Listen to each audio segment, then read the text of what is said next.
Oke, Assalamualaikum warahmatullahi wabarakatuh. Kembali lagi dengan saya. Eh, kita kali ini akan bahas lanjutan dari yang kemarin kita bahas sebelumnya, yaitu kita berbicara atau kita ngobrol-ngobrol soal bukan hashtag biasa. Nah, ini juga masih sama, kita masih berbicara bukan hashtag biasa. Kalau yang kemarin kita sudah pelajari sampai dengan penggunaan define, nah ini kita lanjutan lagi.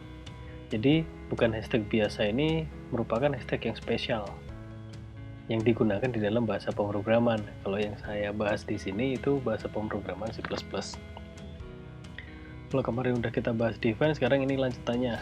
Oke, biar nggak lama-lama lagi, kita setelah ada define yang kemarin kita pelajari di part pertama, nah ini yang part kedua itu ada tambahan untuk if sama and if.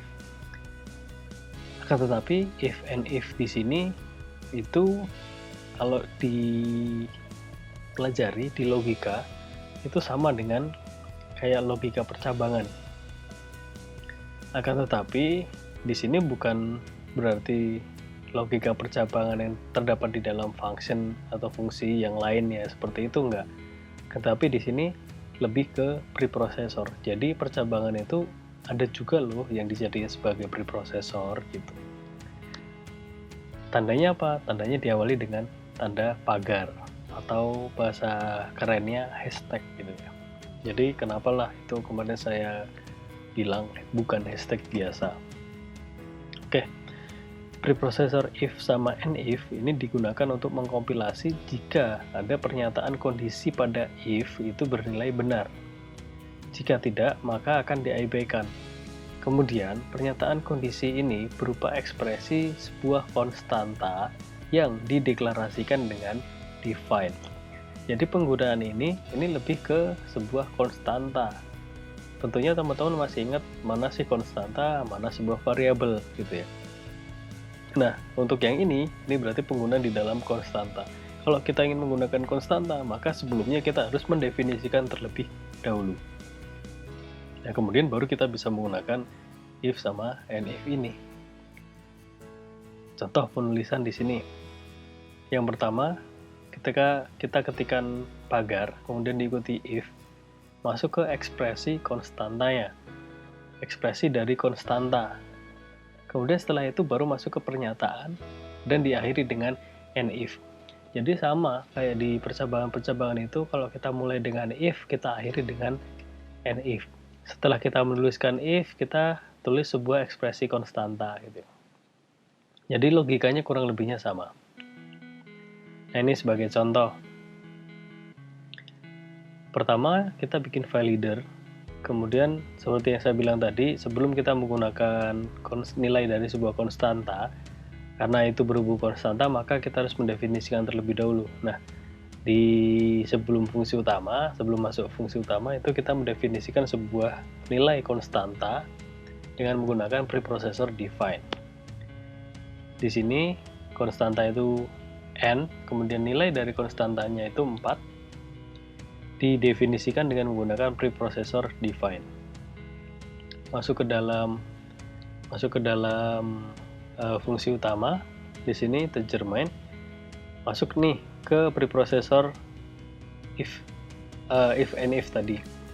If, kemudian ekspresi dari konstanta itu apa? Jika. If itu kan jika ya. Jika nilai dari konstanta n itu lebih dari 0, maka dia akan menampilkan lebih besar dari 0. Setelah itu ditutup, diakhiri dengan and if.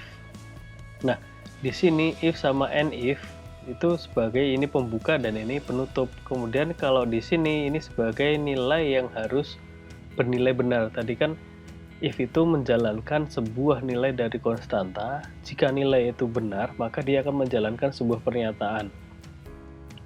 Jika nilainya salah, maka pernyataan di sini itu nggak akan dijalankan atau dengan kata lain diabaikan. Nah, berhubung di sini nilai dari n itu lebih besar dari 0, di sini nilainya apa? Di sini 4, maka di sini bernilai benar. Maka perintah lebih besar dari 0 ini akan dijalankan. Kemudian setelah ada if and if, ada if, else, and if. Jadi ini logikanya benar-benar sama ya. If and if itu berarti ada satu ekspresi konstanta, kemudian satu pernyataan. Nah, kalau di sini if, else, and if itu ada tambahan pernyataan lagi. Jadi preprocessor if, else, kemudian and if itu digunakan untuk mengkompilasi jika pernyataan pada kondisi if yang bernilai benar tadi. Jika if bernilai salah, maka ada pernyataan else, baru yang dikompilasi. Maksudnya gini, ibarat jawaban sebuah dari pertanyaan multiple choice, pilih A atau B gitu ya. Maka tengah-tengahnya itu ada else gitu. Ataupun mungkin pilih aku atau dia. Kalau nilainya benar, maka milih aku, kalau nilainya salah, maka milih dia. Bisa jadi seperti itu. Jadi itu logikanya sama. Jadi di sini bentuk penulisannya if, kemudian diikuti ekspresi konstanta dari pernyataan. Kemudian masuk ke pernyataan pertama atau else, pernyataan yang kedua. Baru setelah itu ditutup dengan and if. Jadi kalau ada nilai if-nya itu bernilai benar, maka dia akan menjalankan pernyataan pertama, tapi jika tidak, dia akan menjalankan pernyataan yang kedua. Berbeda dengan if and if tadi. Kalau if and if tadi, ketika pernyataannya salah, maka bukan pernyataan. Tapi ketika ekspresinya salah, atau nilai dari konstanta saat disebutkan di perumpamaan yang jika tadi itu bernilai salah, maka tidak ada pernyataan yang dijalankan, artinya diabaikan. Tapi kalau ini, mau jawaban itu bernilai benar, mau jawaban bernilai salah, itu tetap ada pernyataan yang dijalankan. Jadi ada satu pilihan. Kemudian setelah if, else, and if, ada lagi, nah ini sebelum saya lanjut lagi, ini contohnya nih. Berbeda dengan yang tadi, kalau yang tadi itu hanya pernyataannya satu dan itu ketika if-nya bernilai benar, maka dia langsung menjalankan. Tapi kalau yang ini ada dua nilai. Jika nilainya bernilai salah, sama jika nilai bernilainya benar. Jadi masing-masing antara benar dan salah itu punya nilai sendiri-sendiri. Dan itu akan dipilih dan akan dijalankan juga. Contoh di sini, define and path. Di sini kita definisikan dulu ya dari nilai konstantanya. Kemudian di sini masuk ke fungsi utama if n lebih besar dari 0. Karena kalau yang pertama tadi itu nilai n-nya itu 4, berarti positif, itu lebih besar dari 0.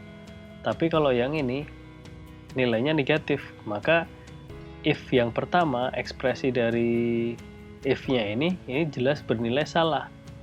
Nah, kalau bernilai salah, maka pernyataan yang pertama ini tidak akan dijalankan, tapi dia akan mengkompilasi atau menjalankan pernyataan yang kedua, lebih kecil dari 0. Kenapa? Karena nilainya itu tidak sesuai dengan n lebih besar dari 0. Jadi seperti itu.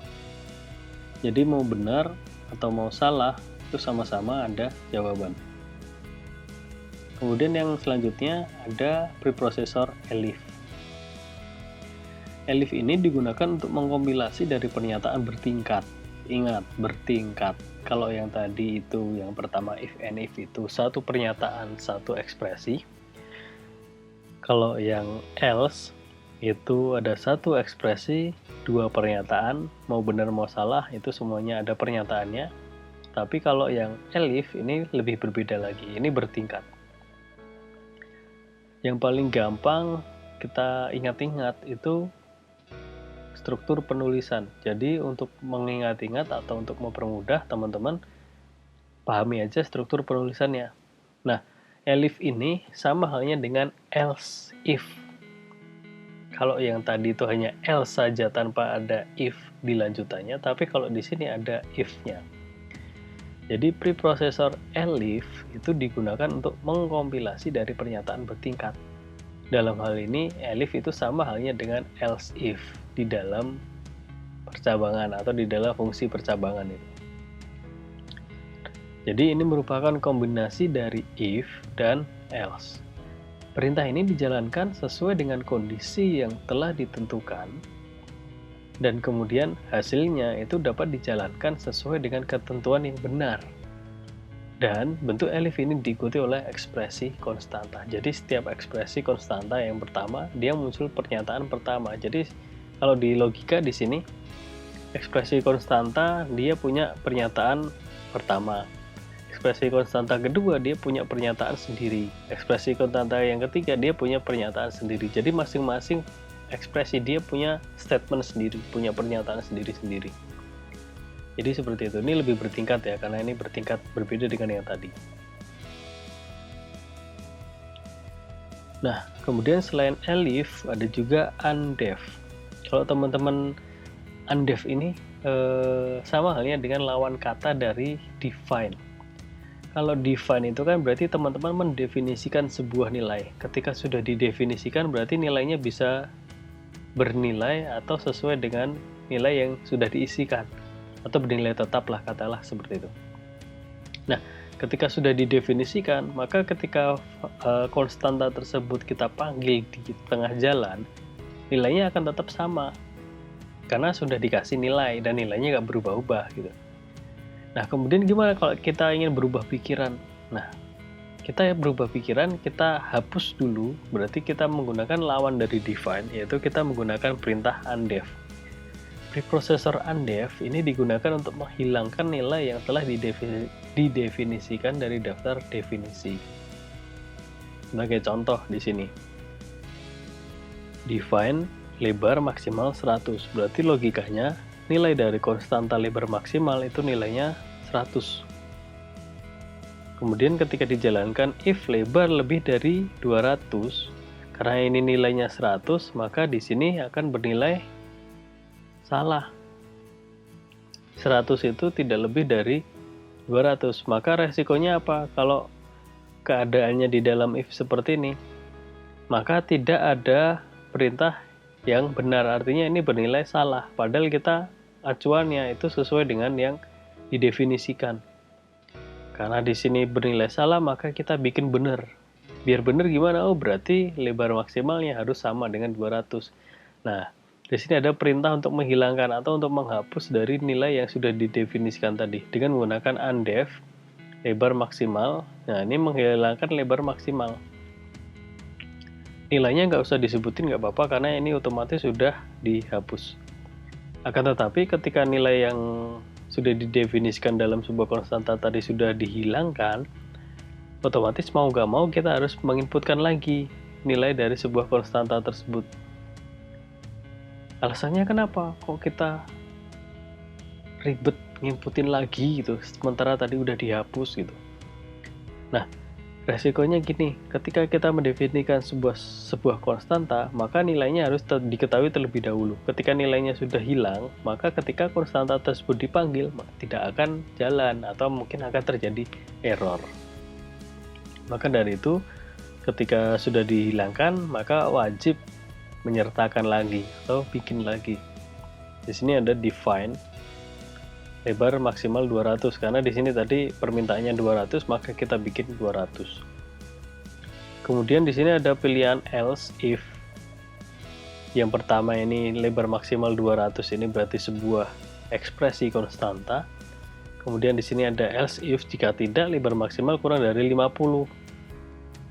Kok beda lagi? Karena permintaannya beda lagi, maka kita hilangkan dulu nih nilai yang sebelumnya yang sudah didefinisikan dengan menggunakan undef. Kemudian lebar maksimal dihilangkan dulu, setelah itu baru kita definisikan ulang. Jadi intinya, untuk menghilangkan atau menghapus sebuah definisi dari sebuah konstanta, kita bisa menggunakan perintah preprocessor undef. Tapi yang perlu diingat, ketika sudah dihilangkan, maka kita wajib menyertakan lagi atau ngisi lagi. Kalau nggak diisi gimana? Ya berarti kosong, nggak ada isinya. Jadi ketika dipanggil, nggak ada nilainya, nggak akan jalan nanti. Oke, selain undef tadi lawan kata dari define ya, sekarang ini ada if def sama if endef. Ini konsepnya lagi-lagi hampir sama dengan logika if tadi. Cuman di sini ketambahan pendefinisian sebuah konstanta. Jadi di sini ada if def, itu berarti jika definisi dari sebuah konstanta gitu. Jadi preprocessor if-def dan if-and-def ini memberikan bagian dari program yang akan dikompil. Hal ini dapat dilakukan jika sudah konstanta didefinisikan pada sebuah define atau pada bagian define. Jadi lagi-lagi ketika kita menggunakan define itu sebelumnya harus kita definisikan terlebih dahulu. Nggak boleh nggak, karena yang akan kita ambil nilainya ya dari pendefinisian sebuah konstanta tersebut gitu. Contoh penulisan nih di sini. If def, jika kemudian def, maka logikanya dia mengambil nilai jika definisi dari apa? Dari yang sebelumnya sudah didefinisikan. Makanya tadi saya bilang itu wajib ada define terlebih dahulu. Karena apa? Merupakan parameter khusus yang harus terdefinisi. Kalau di sini define-nya ini belum terdefinisi, maka kita nggak bisa menggunakan. Artinya apa? Ketika kita kembalikan ke dalam logika jika itu, jika apa gitu, nggak apa-apa. Jika nggak apa-apa berarti nggak ada nilai, berarti nggak bisa dibandingkan gitu, logikanya gitu. Berarti ketika kita ingin membandingkan, walaupun itu dengan sebuah pendefinisian nilai konstanta, maka itu wajib ada nilainya terlebih dahulu, karena itu sebuah parameter yang khusus yang harus terdefinisi terlebih dahulu. Nah, contoh penulisannya di sini menggunakan if-def dulu, kemudian diikuti nama konstanta dan pernyataannya. Nama konstantanya tadi itu apa, yang sesuai define tadi, dan pernyataannya. Kemudian diakhiri dengan and if. Nah, ini ada sedikit penjelasan. Jika nama konstanta yang terdefinisi, maka pernyataan akan dijalankan. Jika nama konstanta tidak terdefinisi, maka pernyataan akan diabaikan. Jadi logikanya, nama konstanta terdefinisi itu apa? Berarti sudah ada nilainya, sudah didefinisikan di sebelumnya. Tapi ketika nama konstanta tersebut kosong, nggak ada nilainya, maka ini akan diabaikan. Nah, ini contoh. Yang pertama, define anak 1 itu Ilham. Kemudian yang kedua, define anak 2 Hadiansyah. Maka anak pertama ini sudah didefinisikan, kemudian anak kedua juga sudah didefinisikan. Berarti ketika kita menggunakan sebuah pendefinisian dikombinasi dengan jika, maka muncul if-def. If-def anak pertama berarti jika definisi anak pertama, berarti di sini isinya Ilham. Karena di sini ada isinya, maka ini bernilai benar. Jika definisi anak pertama yang keluar apa? Pagi ini, keluar sebuah kata pagi ini, anak pertama di sini berarti Ilham pergi ke sekolah. Jika dari pendefinisian ini anak pertama ini benar, maka dia akan menjalankan perintah ini. Pagi ini Ilham pergi ke sekolah. Else, if and def, else if ya tadi, else if and def, dan menggunakan sebuah pendefinisian lagi, maka di sini if and def anak kedua isinya Hadiansyah. Jika tidak, maka definisi anak kedua ketika bukan anak pertama maka akan masuk ke anak kedua. Saat hari ini anak pertama, anak kedua pergi ke sekolah. Ketika anak kedua yang dipilih, dia akan menjalankan hari ini anak pertama berarti Ilham, kemudian anak kedua Hadiansyah pergi ke sekolah. Berarti ada dua anak yang pergi ke sekolah. Kalau anak kedua itu bernilai benar, berarti jika anak pertama itu bernilai benar, dia berangkat sekolah sendiri. Tapi ketika anak kedua bernilai benar, maka dia berangkat berdua, karena otomatis katanya mungkin Ilham selalu ngikutin Hadiansyah gitu. Atau kalau tidak, maka anak kedua pergi ke sekolah. Berarti kalau nggak dua-duanya pergi ke sekolah, ya berarti hanya Hadiansyah yang pergi ke sekolah. Karena di sini ada def-nya ada dua, maka di sini ditutup dengan and if sama and if. Jadi seperti itu. Mudah bukan? Ya, semoga teman-teman masih bisa mengikuti ya. Nah, kemudian saya masuk lagi ke variabel. Tadi kan preprocessor udah, itu kan ada define, kemudian if def, kemudian if elif, itu kan ada if and def dan segala macam banyak makan. Yang terpenting ketika menggunakan preprocessor itu teman-teman menggunakan tanda pagar di sebelum menuliskan itu. Berarti itu tandanya preprocessor. sekarang masuk ke variabel. Apa sih variabel itu? Tentunya teman-teman sudah mengetahui karena mungkin sebelumnya dulu pernah membaca ataupun mungkin membaca ataupun mungkin mendengarkan. Jadi variabel ini merupakan suatu tempat penyimpanan sementara di dalam memori komputer yang diberi nama sebagai pengenal. Jadi variabel itu bisa dikatakan sebagai tempat penyimpanan sementara atau bisa dikatakan sebagai pengenal. Kalau pengenal apa? Berarti agar dikenali. Misal nih, teman-teman menggunakan name tag. Itu gunanya apa? Agar untuk dikenali. Berarti tempatnya apa? Berarti ibarat variabel penyimpanan nama teman-teman itu berada di name tag-nya itu. Bersifat sementara karena variabel hanya dialokasikan ke dalam memori komputer pada saat program dijalankan saja. Bersifat sementara. Ketika teman-teman menggunakan name tag kemudian ditempel. Apakah teman-teman ketika berjalan terus itu bilang nama saya ini, nama saya ini, nama saya ini? Enggak kan? Name tag tersebut akan dijalankan ketika dipanggil. Katakanlah Pak Ijo gitu. Pak Ijo gitu kan. Kok dia tahu Pak Ijo? Karena dari name tag-nya. Name tag-nya apa? Oh, dia sudah ada tanda pengenal. Nah, itu maksudnya. Nah, kemudian variabel yang akan digunakan dalam program itu harus dideklarasikan terlebih dahulu. Deklarasi di sini itu berarti memesan memori dan menentukan jenis data yang dapat disimpan di dalamnya. Dideklarasikan dulu. Tadi kalau variabel itu merupakan sebuah tempat ataupun mungkin sebuah pengenal, kemudian ketika kita bikin variabel harus dideklarasikan dulu. Deklarasi itu artinya dikenalkan atau pengenal. Fungsinya apa? Agar dikenal terlebih dahulu, dia menggunakan apa saja, data apa saja katakanlah, kemudian agar dapat disimpan juga datanya di dalam variabel tersebut. Jadi variabel di sini harus dideklarasikan terlebih dahulu agar dikenal. Maksudnya gimana? Misal nih, kita ingin menyimpan uang, katakanlah uang ya, biar gampang deh teman-teman mikirnya. Kalau soal duit biasanya gampang nyantelnya, apalagi duit banyak gitu ya. Duit kosong aja teman-teman nyantel kalau wah lagi nggak punya duit nih, buka nih gitu kan, otomatis nyantel. Kalau banyak, wah lupa sama teman gitu. Nah, ibarat ini deh, duit itu kan disimpan di dalam dompet gitu ya. Ketika teman-teman membeli sebuah dompet, berarti agar semua orang tahu, itu berarti teman-teman mengenalkan dulu gitu ya. Ini loh aku beli dompet, ini loh aku beli dompet. Oh, jadi setelah dikenalkan mereka tahu kamu beli dompet, kemudian kegunaannya untuk apa.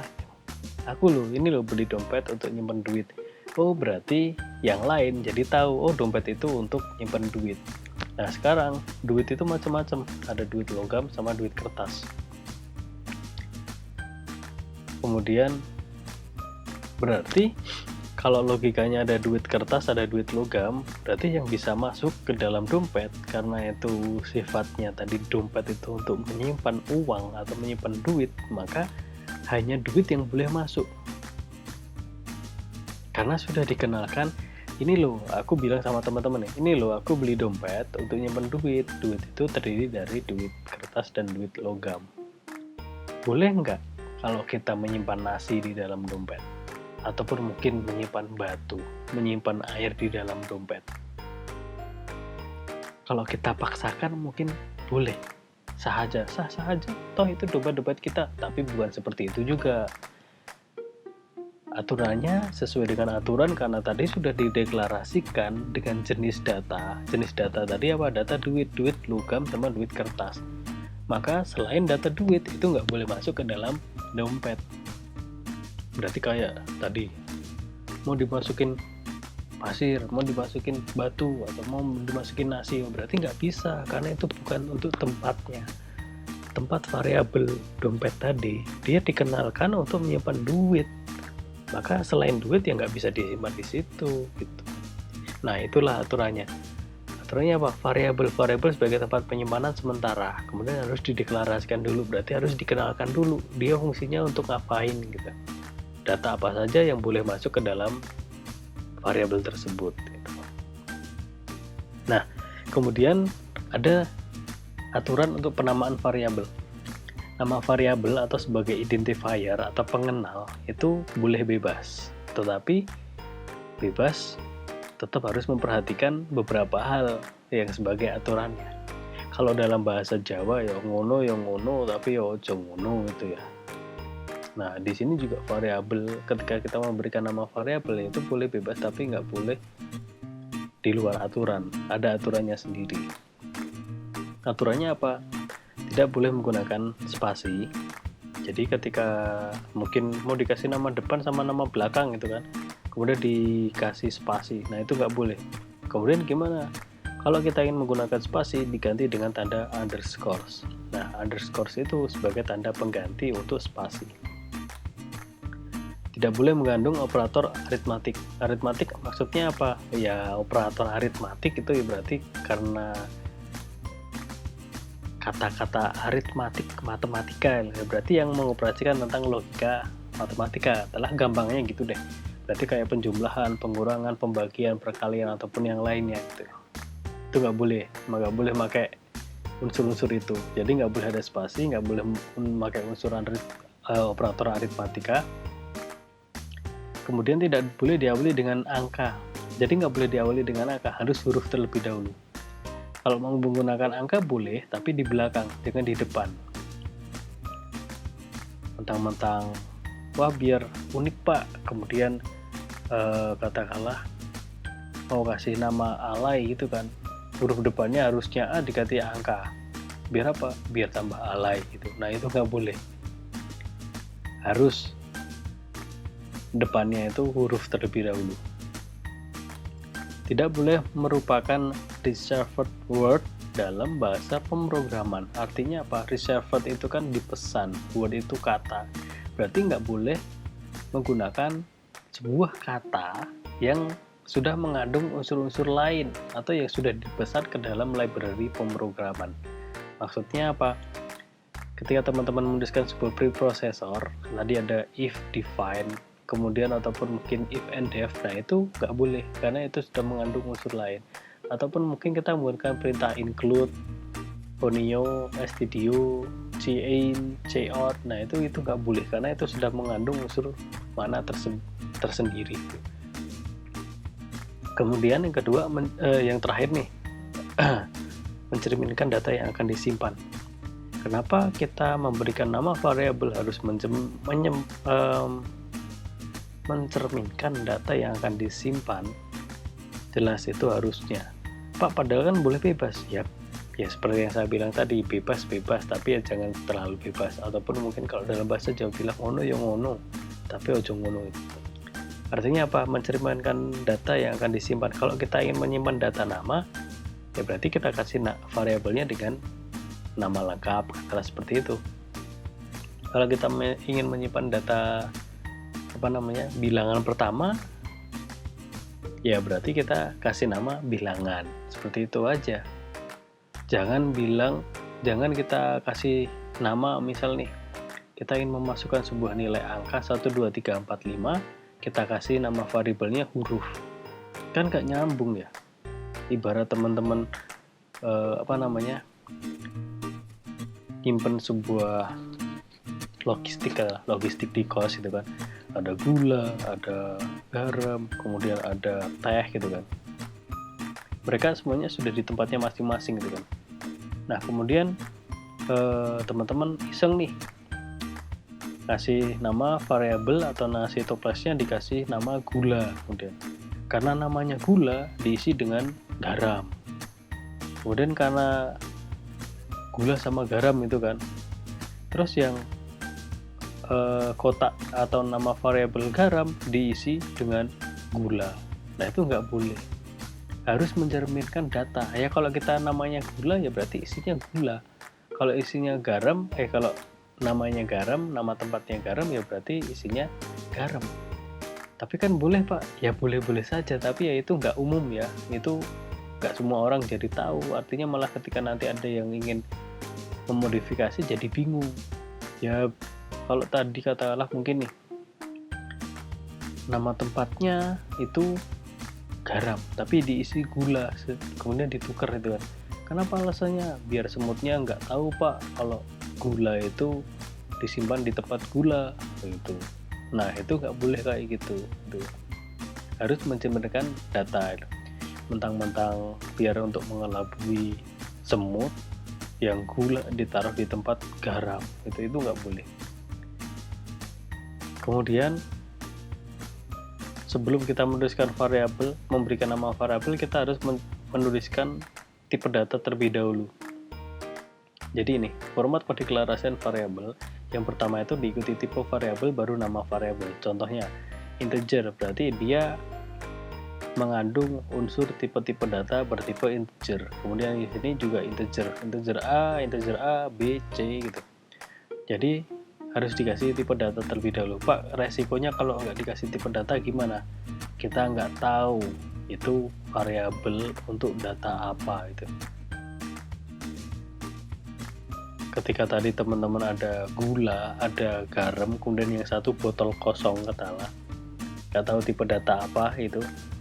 Nah maka dia akan kosong karena dia nggak bisa menerima apapun.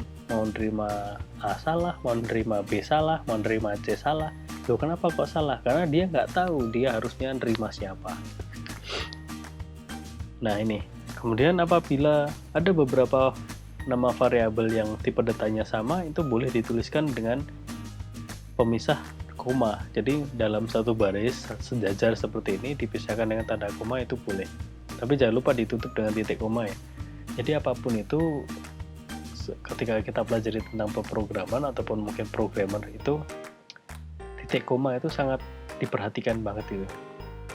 Jadi beruntunglah kalau yang punya gebetan programmer itu ya, ataupun yang orang-orang bahasa pemrograman itu kan. Orang titik koma aja diperhatiin itu kan, apalagi yang lain gitu ya, logikanya gitu. Oke. Terkait dengan variabel harus menggunakan tipe data, sekarang kita bahas tipe data. Tipe data itu adalah jenis data yang mempunyai batasan tempat dan karakteristik. Contohnya, integer berarti hanya untuk tipe data integer. Nah, integer itu mewakili data bilangan bulat. Berarti hanya bilangan bulat yang boleh masuk ke tipe data integer. Huruf nggak bisa pak, berarti nggak bisa itu. Karena datanya apa? Bilangan bulat. Jadi tipe data itu pengelompokan sendiri. Kenapa sih kok harus dikelompokkan? Namanya data itu ada banyak banget. Ada gambar, ada bilangan bulat, ada bilangan desimal, ada huruf, ada kata-kata yang lain. Mungkin adalah seperti itu, ada campuran huruf sama angka, nah gitu. Nah itu harus kita pisah. Kalau kita nggak pisah, ya nanti jadi campur aduk ya, kayak es campur gitu ya. Nah, tipe data di sini adalah jenis data yang mempunyai batasan tempat karakteristik yang sesuai dengan interpretasi data dapat diolah oleh komputer untuk memenuhi kebutuhan dalam program komputer. Nah, tipe data ini digunakan untuk membatasi nilai dari suatu variabel. Nilai dari suatu variabel dibatasi karena efisiensi pemakaian memori. Jadi kayak yang tadi duit ya, berarti dia hanya duit aja gitu kan. Kalau misal huruf ya huruf aja itu, jadi nggak bisa campur. Karena apa? Ketika datanya campur aduk jadi satu tempat di situ, ya otomatis pemakaian memorinya akan lebih besar. Karena dia membaca banyak data itu ya. Jadi harus konsisten. Integer ya berarti dia nggak boleh selain integer. Char berarti dia nggak boleh selain char. Nah, masing-masing sudah ada tempatnya sendiri-sendiri gitu ya. Nah ini, kalau teman-teman bingung apa sih data itu, kemudian pembagiannya seperti apa, ada berapa macam, ini literal data biar mudah diingat. Data itu sebenarnya ada banyak banget, ada huruf, gambar, suara, mungkin itu juga bisa data atau mungkin yang lainnya. Nah, biar gampang mengingatnya, data itu dibagi menjadi 3 bagian yang sering kali kita gunakan, yang sering kali kita jumpai, itu jadi 3 bagian. Yang pertama itu data numerik. Namanya numerik berarti berkaitan dengan nomor atau angka. Nah, kalau kita mikir tentang angka, berarti itu ada angka bilangan bulat, Kemudian ada angka bilangan desimal. Bedanya apa Pak? Ya kalau bulat bisa 1, 2, 3 atau min 1, min 2, min 3 dan seterusnya. Tapi kalau desimal kan yang ada koma-komanya, atau bilangan nyata atau bilangan real itu ada koma-komanya. Nah, kalau terkait data numerik, berarti kita bisa menggunakan integer, bilangan bulat, ataupun float, itu bilangan desimal atau bilangan real. Pak, saya pernah dengar kata double, itu untuk bilangan desimal juga. Bedanya apa dengan float? Bedanya hanya batasan. Kalau float katalah dia menggunakan desimal, katalah dia ukurannya 4 bit atau ukurannya 5 bit. Kalau ternyata bilangan desimal itu ukurannya lebih besar dari itu, karena terkait bilangan desimal itu kan bisa jadi berapa puluh angka di belakang koma itu kan. Kalau float gak mengakomodir atau dia floatnya nggak cukup, maka masih ada kata-kata double. Artinya double itu lebih dari float. Kemudian selain data numerik, ada namanya data karakter. Karakter itu berarti kita terkait dengan huruf ataupun mungkin kalimat, susunan kata gitu ya. Nah, yang berkaitan dengan huruf-huruf itu ada char, yaitu huruf tunggal ataupun mungkin huruf-huruf besar, huruf kecil yang terkait dengan huruf itu. Kemudian yang kedua ada string. String itu untuk yang rangkaian kata atau kalimat. Berarti bisa kalimat, namanya kalimat ya berarti bisa panjang gitu. Kalau char itu ya berarti hanya karakter. Karakter itu berbeda dengan kalimat itu ya. Jadi perbedaannya itu. Jadi numerik itu berarti terdiri dari 2, float sama integer. Kemudian kalau karakter itu ada char dan string. Kemudian yang ketiga ada logika. Terkait dengan logika, mungkin bisa jadi ada logika if, ada logika or, atau mungkin logika yang lain yang artinya dia membutuhkan sebuah pemikiran khusus gitu ya. Nah, ketika kita berbicara soal logika, berarti itu termasuk ke tipe data boolean. Jadi yang mengakomodasi tentang logika itu adalah tipe data boolean. Jadi nggak ada alasan nggak inget tipe data apa, karena kita bisa pecah sendiri. Data itu dibagi menjadi 3 bagian. Yang pertama itu ada numerik, yang kedua ada karakter, dan yang ketiga ada logika. Masing-masing punya sub sendiri, yaitu sub numerik itu ada integer, float, ataupun mungkin double. Karakter itu ada char, string. Kemudian yang logika berkaitan dengan pemikiran khusus itu ada boolean. Jadi seperti itu. Nah, ini integer itu bilangan bulat, bisa 0, 1, minus 4, 5, dan 9, intinya yang bukan bilangan real. Kalau float itu bilangan real, yaitu 5,1, 9,3, yang intinya ada koma-komaan. Kemudian char itu karakter tunggal ya, karakter tunggal. Ingat, bisa A kecil, A besar, ataupun mungkin B, bahkan mungkin angka itu kan juga termasuk karakter tunggal. Kemudian string itu rangkaian karakter berarti bisa kata, bisa kalimat gitu. Kemudian kalau yang boolean yaitu logika, yang punya logika true atau false. True or false itu berarti karena itu ada sebuah pemikiran dan dia butuh sebuah jawaban dari perumpamaan yang lain, maka dia butuh logika. Berarti ini termasuk data boolean. Nah, ini bentuk penjelasannya, perbedaannya masing-masing setiap tipe data. Tadi char itu ukurannya 1 byte, berarti yang berupa karakter ya, berarti 1 tunggal. Kemudian integer itu 2 byte, itu bilangan bulat. Kemudian short itu juga masih terkait dengan bilangan bulat ya. Kemudian ada long, itu juga butuh yang lebih panjang lagi, dan float itu untuk yang bilangan real. Double itu juga bilangan real, long double itu bilangan real. Jadi masing-masing untuk tipe data numerik di sini itu banyak pilihannya. Jadi jangan khawatir kalau kehabisan tipe data itu enggak. Ini sudah ada porsinya masing-masing. Ketika kurang panjang ya berarti ada yang long double, yang dari float ada double gitu, dan segala macam. Oke. Nah, itu bahasan mengenai bukan hashtag biasa sama dengan variabel kemarin ya. Lanjutannya dari bukan hashtag yang pertama itu. Ini yang part kedua. Oke, semoga sampai di sini teman-teman mudah untuk memahami dan mudah untuk mempelajari. Dan jangan lupa kalau teman-teman yang lainnya itu masih bingung, jangan sungkan-sungkan atau jangan pelit-pelit bagi-bagi ilmu, karena ilmu itu harus untuk dibagikan. Percuma kita punya ilmu tinggi kalau hanya untuk kita sendiri gitu. Ibaratnya kita belajar untuk diri sendiri, ngapain gitu ya, harusnya bermanfaat untuk orang lain gitu. Oke, mungkin ini bagian terakhir dari bukan hashtag biasa. Next time kita lanjut lagi, kita ketemu lagi dengan pembahasan yang lain. Oke, sekian dari saya. Assalamualaikum warahmatullahi wabarakatuh. See you guys.